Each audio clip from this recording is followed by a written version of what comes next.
I think a good example are some of the regional small private institutions and some of the challenges that they've seen. So as they have seen declining enrollment and realistically competition for enrollment as well, they've responded in several ways. One is investing in infrastructure. So that's major facility investments, whether that's adding new dorms or better dorms or additional classrooms.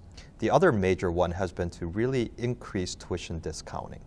So for those that are not familiar with this tuition discounting, there's a published price for an institution. So let's say a Northeast regional smaller private institution, the published rate may be $50,000.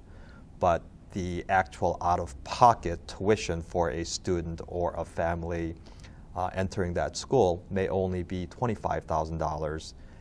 The $25,000 discount really being funded by the university. A good example is Sweetbriar College in Lynchburg, Virginia. Their tuition discounting went up significantly over the last 10 years. And just recently looking at their financials, the way they were supporting that tuition discounting was by not only getting the investment income that the endowment was throwing off, but really dipping into the endowment itself to balance their annual budget. And we really think that's a dangerous strategy because ultimately the endowment and the ability to raise funds or gifts has sort of a limit. The smaller institutions really need to go back to their strategic plan and not strategic plans that are focused on mission, vision, or values, but really examining through developing facts about what is the mission of our school,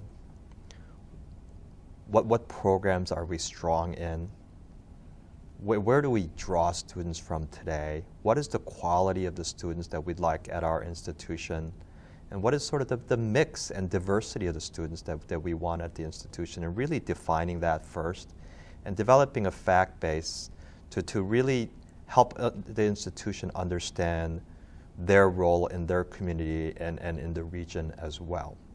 And then once you do that, marrying that with a financial plan that can support and sustain the institution not only on an annual basis, but for a long time forward.